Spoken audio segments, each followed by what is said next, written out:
Bismillahirrahmanirrahim. Assalamualaikum warahmatullahi wabarakatuh. Anak-anakku sekalian, peserta mata kuliah kritik sastra. Hari ini kita akan memasuki pertemuan ketiga dengan topik fungsi kritik sastra.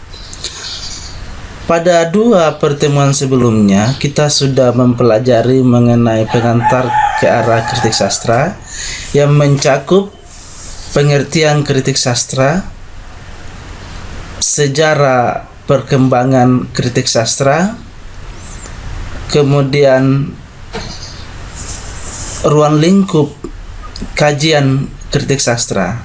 Nah, sebagai kelanjutan dari mata kuliah tersebut, pada pertemuan sebelumnya tersebut, hari ini kita akan masuk pada pertemuan ketiga dengan judul fungsi kritik sastra.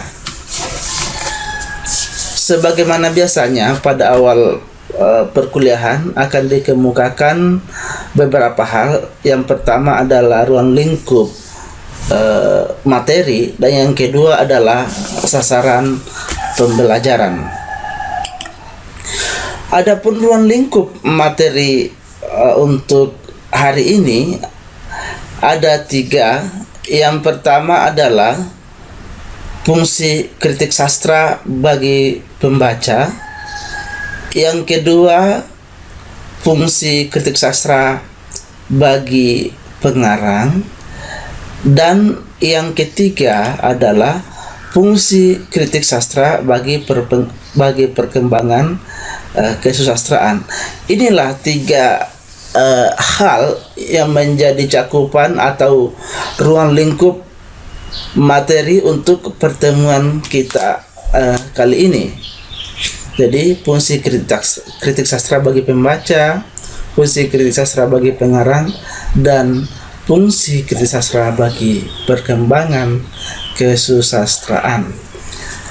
Oleh sebab itu, sasaran pembelajaran itu yang pertama adalah setelah mengikuti materi pada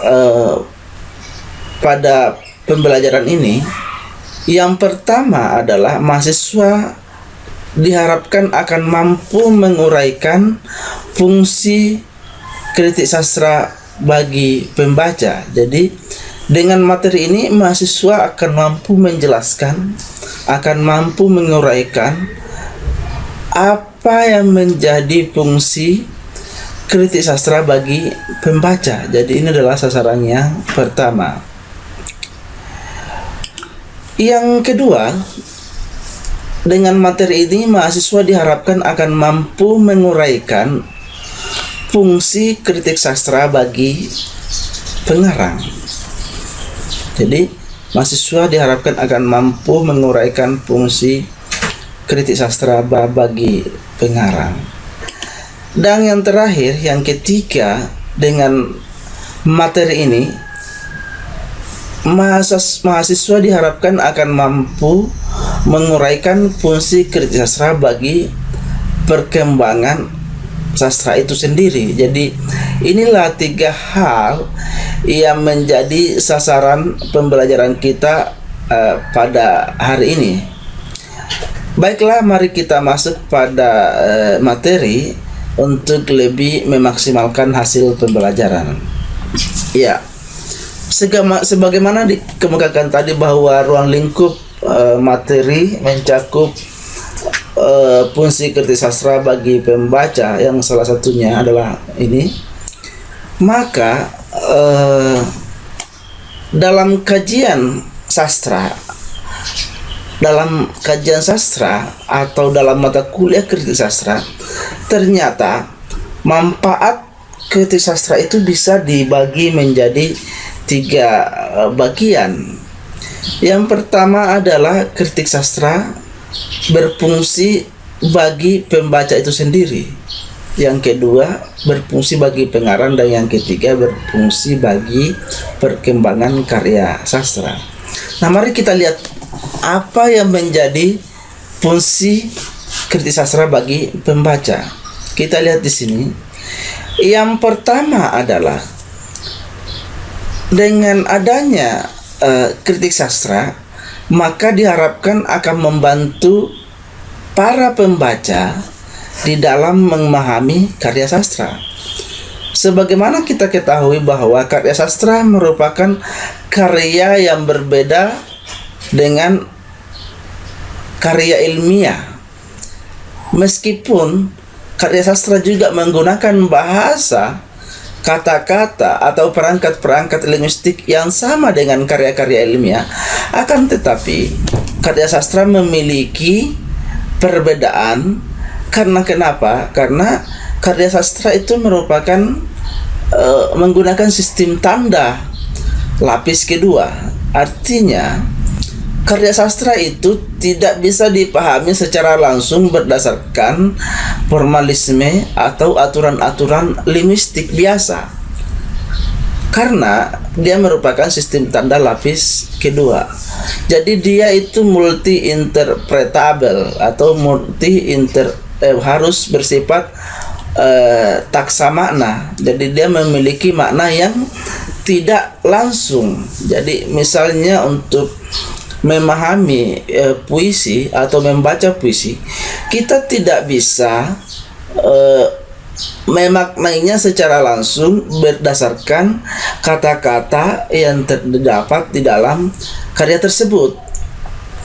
Jadi tidak bisa dianalisis secara linguistik, meskipun dalam kenyataannya, penampakannya atau perwujudannya, karya sastra itu hampir sama dengan karya-karya biasa.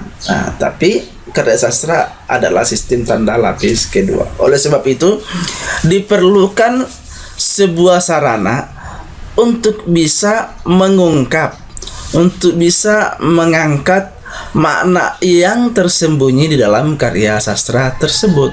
Nah, salah satunya adalah dengan memahami kritik sastra. Jadi inilah fungsi pertama daripada kritik sastra, khususnya untuk bagi pembaca, adalah untuk membantu mereka di dalam memahami karya sastra. Kenapa? Karena terutama para pembaca awam, setelah membaca sebuah karya sastra, tentu akan muncul persoalan-persoalan yang akan dihadapi. Kenapa? Karena boleh jadi ketika membaca sebuah karya sastra, banyak hal-hal yang belum bisa dimaknai secara langsung. Nah, itulah sebabnya diperlukan sebuah kritik sastra untuk membantu mereka di dalam memahami karya sastra. Jadi ini fungsi kritik sastra bagi pembaca, ya, membantu memahami karya sastra. Kemudian yang kedua, fungsi kritik sastra bagi pembaca adalah dengan kritik sastra dapat menunjukkan nilai-nilai yang terdapat dalam karya sastra. Jadi sebenarnya sebuah karya sesederhana apapun itu pasti mengandung nilai-nilai yang terdapat di dalamnya. Nah, tentu saja bagi pembaca tidak serta-merta dengan membaca karya sastra mereka langsung memahami nilai-nilai yang terdapat di dalam karya sastra tersebut. Kenapa? Karena sekali lagi kembali dari awal bahwa karya sastra merupakan sistem tanda, menggunakan sistem tanda, menggunakan konfigurasi linguistik, konfigurasi tanda-tanda linguistik, dalam hal ini berupa kata, berupa frase, berupa kalimat, ataupun dalam bentuk wacana. Akan tetapi masih sangat susah atau sukar untuk dipahami nilai-nilai apa yang terdapat di dalam sebuah karya sastra. Nah, dengan adanya kritik sastra ini, para mahasiswa diharapkan atau para pembaca diharapkan akan mampu menunjukkan, oh, inilah nilai-nilai yang terdapat di dalam karya sastra yang telah saya baca. Inilah nilai-nilai yang terdapat di dalam novel misalnya. Inilah nilai-nilai yang terdapat di dalam cerpen misalnya, ataupun di dalam puisi serta karya-karya sastra yang lain. Iya, jadi dengan kritik sastra ini nilai-nilai atau pesan-pesan, entah itu pesan moral, pesan sosial, pesan religitas, itu bisa diungkap atau bisa dipahami oleh seorang pembaca setelah membaca atau setelah memahami kritik sastra. Karena dengan kritik sastra ini mereka akan memiliki perangkat-perangkat untuk mampu mengangkat atau menunjukkan nilai-nilai yang terdapat di dalam karya sastra. Nah, itu adalah fungsi yang kedua bagi pembaca, kenapa harus memahami kritik sastra. Fungsi kritik sastra yang ketiga, tentunya setelah mereka mampu memahami karya sastra, mampu menunjukkan nilai-nilai yang terdapat dalam karya sastra, tentunya akan muncul kecintaan atau keinginan seorang pembaca untuk memahami karya sastra, karya sastra yang lain. Jadi dalam hal ini kritik sastra diharapkan akan mampu menumbuhkan kecintaan para pembaca terhadap sebuah karya sastra. Jadi kenapa? Kalau kita tanya kepada para pembaca yang apalagi misalnya karya-karya sastra yang sangat-sangat susah untuk dipahami, mungkin sekali saja mereka membaca sudah tidak ingin lagi membaca. Kenapa? Karena mereka menganggap bahwa karya sastra itu sesuatu yang sangat susah, sesuatu yang membingungkan, sesuatu yang menyulitkan pemahaman. Nah, dengan adanya kritik sastra, mereka lambat laun mampu mengungkap sesuatu yang tersembunyi dalam karya tersebut, yang pada akhirnya akan menumbuhkan kecintaannya terhadap karya sastra. Jadi ini adalah salah satu fungsi bagi pembaca, salah satu fungsi bagi pembaca, atau salah satu fungsi kritik sastra bagi pembaca, yaitu menumbuhkan kecintaannya terhadap karya sastra. Kemudian yang terakhir, yang keempat, ini yang paling penting adalah dengan adanya kritik sastra diharapkan pembaca itu akan mampu mengapresiasi karya sastra. Jadi setelah memahami kritik sastra, kemampuan para pembaca itu dalam mengapresiasi karya sastra akan meningkat.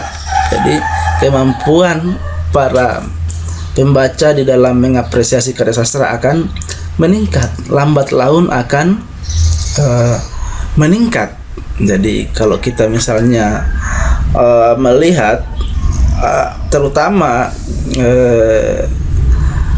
para pemula atau para pembaca awam itu, kalau kita menjelaskan kepada mereka makna-makna, pesan-pesan yang terdapat dalam karya sastra itu, mereka juga ketika membaca karya yang lain, mereka juga sudah mulai perlahan-lahan bisa melakukan apresiasi terhadap karya yang dibacanya tersebut. Jadi ini adalah merupakan salah satu fungsi atau manfaat kritik sastra bagi pembaca. Jadi kita ulang sekali lagi. Yang pertama, membantu memahami karya sastra. Yang kedua, menunjukkan nilai-nilai yang terdapat dalam karya sastra. Kemudian yang ketiga, menumbuhkan kecintaan pembaca terhadap karya sastra. Dan yang terakhir, yang keempat, meningkatkan kemampuan dalam mengapresiasi karya sastra. Jadi setelah memahami ini, tentunya mahasiswa sudah akan tahu lah bahwa paling tidak ada 4 hal yang menjadi fungsi kritik sastra. Kita lanjut eh, pada fungsi yang kedua, yaitu fungsi kritik sastra bagi pengarang. Ya.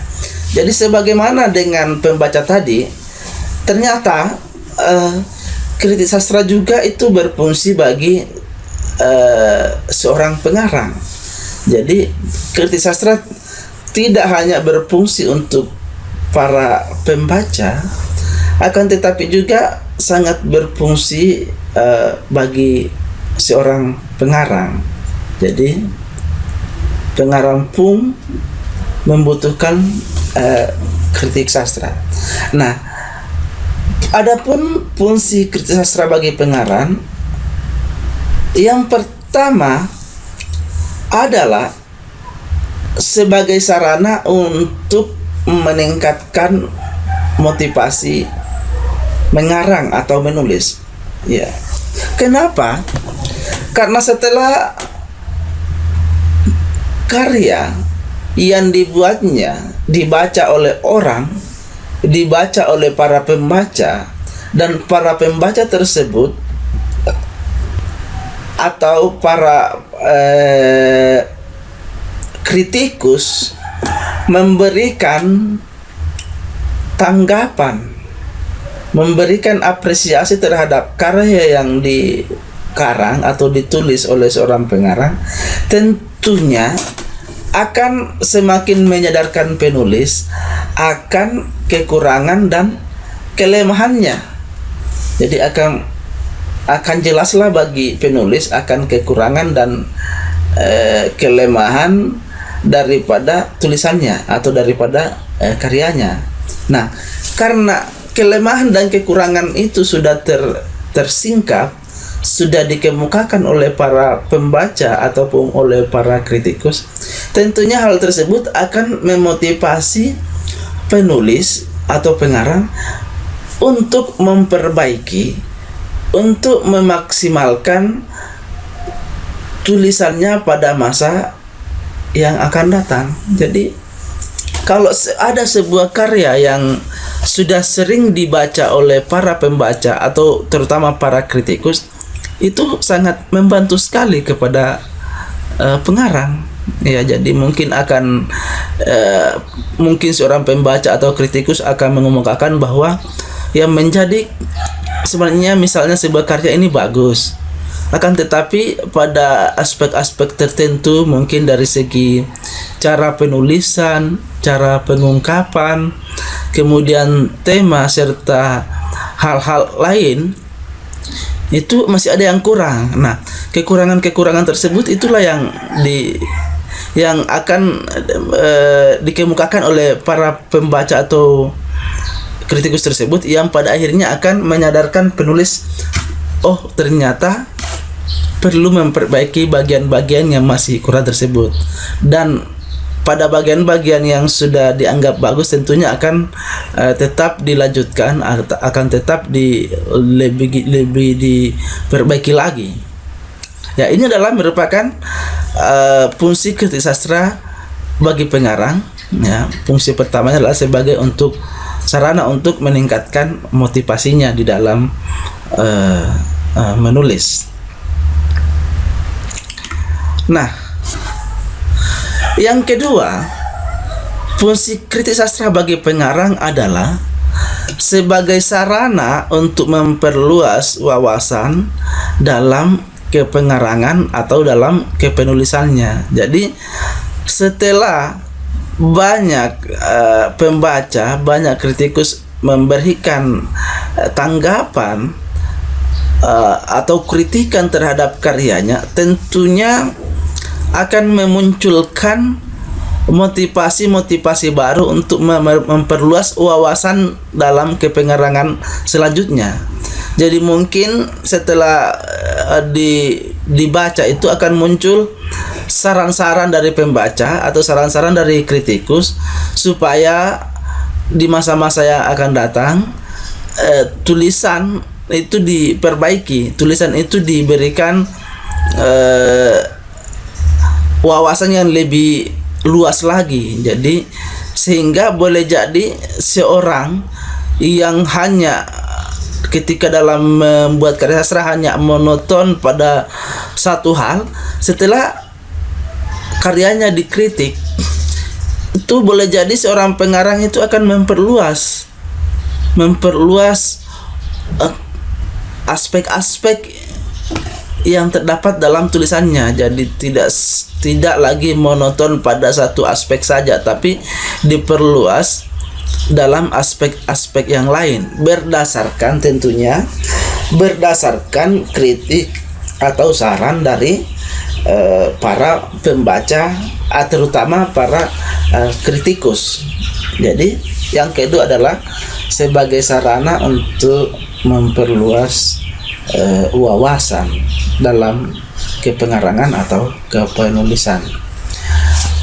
Adapun fungsi kritik sastra untuk yang ketiga adalah sebagai sarana untuk meningkatkan kualitas tulisan.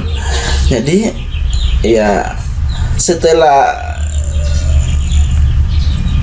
karyanya dikritik, dibaca dan diberikan tanggapan oleh para pembaca dan para kritikus terutama, tentunya seorang pengarang itu akan berpikir, seorang pengarang akan memulai untuk merenungi kualitas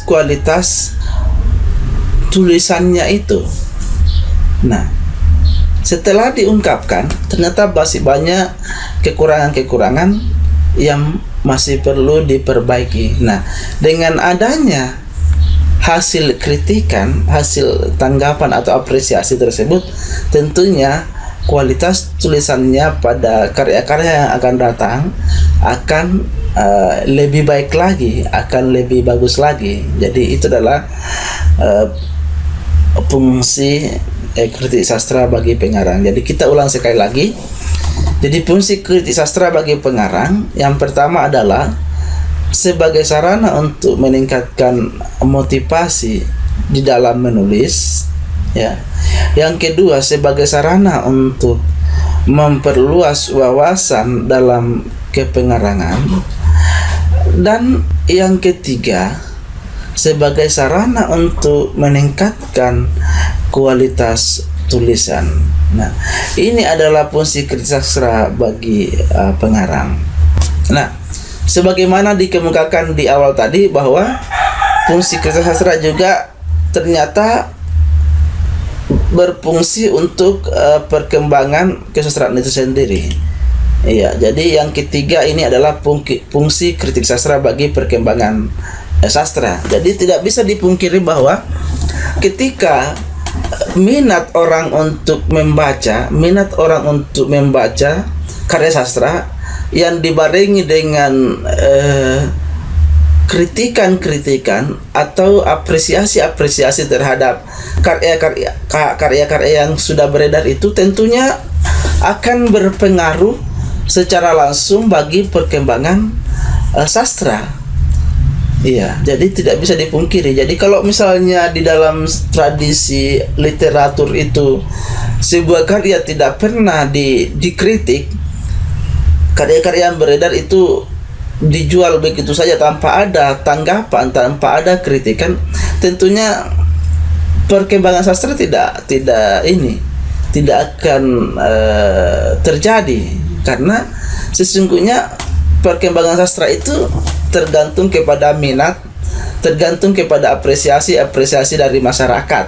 Ya, jadi semakin banyak masyarakat yang membaca, semakin banyak masyarakat yang memberikan tanggapan terhadap karya, maka semakin besar kemungkinan karya-karya sastra akan berkembang di masa-masa yang akan datang. Ya. Jadi mari kita lihat. Nah,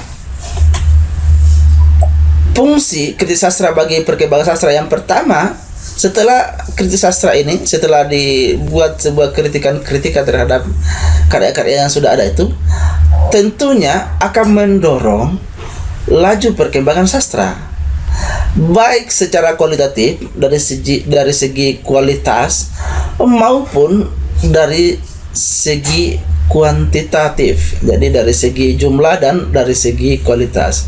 Iya, jadi kalau tradisi kritik sastra itu berkembang dengan pesat, tentunya perkembangan sastra juga itu akan terjadi. Jadi kita bisa lihat misalnya di negara-negara yang sangat menjunjung tinggi karya-karya seni, terutama karya sastra, itu kita lihat kalau ada sebuah karya yang terbit atau diluncurkan, itu tulisan-tulisan itu akan mulai beredar, tulisan-tulisan yang mencoba menanggapi sebuah karya yang baru terbit atau baru dimunculkan. Nah, setelah terjadi perdebatan yang sangat banyak, itu tentunya ya akan menimbulkan minat orang.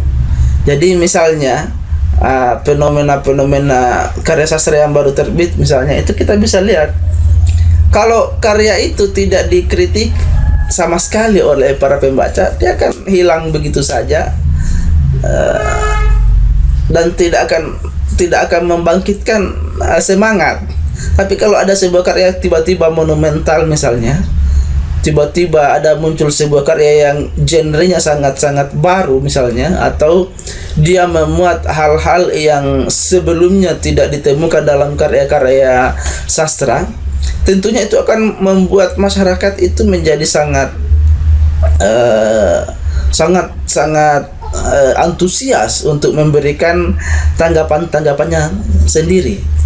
Jadi entah itu di dalam jurnal-jurnal sastra misalnya, ataupun di media-media cetak, media-media online, ya, sehingga menjadi sangat-sangat berkembang sastra itu. Jadi tradisi kesusastraan itu akan sangat-sangat dibantu oleh adanya kritik sastra. Ya, jadi diharapkan ini ketika sebuah karya muncul itu ya banyak kritikus, banyak pembaca yang memberikan tanggapan yang pada akhirnya akan mendorong laju perkembangan sastra itu sendiri. Yang kedua, ya tentunya dengan adanya kritik sastra, cakrawala permasalahan yang terdapat dalam karya sastra itu akan semakin meluas. Jadi hal-hal yang mungkin pada karya-karya terdahulu itu tidak diungkap di dalam sastra, itu tiba-tiba setelah adanya kritik yang beredar banyak, itu akan muncul karya-karya yang lain yang mencoba memasukkan banyak tema, jadi banyak variasi tema yang terdapat di dalam karya-karya yang baru yang sebelumnya tidak ada. Jadi ini adalah fungsi kritik sastra bagi perkembangan sastra. Jadi bisa dikatakan seperti ini, bahwa semakin maju perkembangan kritik sastra, maka akan semakin maju pula perkembangan sastra. Jadi semakin lemah kritik sastra, maka semakin lemah juga perkembangan sastra, karena ini sifatnya adalah timbal balik. Jadi antara kritik dengan laju perkembangan sastra itu berbanding lurus. Jadi kalau tidak ada kritik, tidak ada apresiasi daripada para pembaca ataupun daripada kritikus, tentunya tidak akan mampu mendongkrak, tidak akan mampu mengangkat perkembangan karya sastra. Saya kira inilah tiga hal yang sangat penting untuk dipahami oleh anak-anakku sekalian terkait dengan fungsi kritik sastra. Jadi kalau kita ulang kembali, jadi kesimpulannya adalah bahwa kritik sastra memiliki tiga fungsi utama. Jadi kritik sastra memiliki tiga fungsi utama. Yang pertama berfungsi bagi pembaca, yang kedua berfungsi bagi pengarang, dan yang ketiga berfungsi bagi perkembangan sastra itu sendiri. Saya kira untuk materi kita pada hari ini cukup sampai di sini. Insya Allah pada pertemuan yang akan datang kita akan masuk pada materi yang lain. Sekian dan terima kasih. Saya akhiri. Assalamualaikum warahmatullahi wabarakatuh.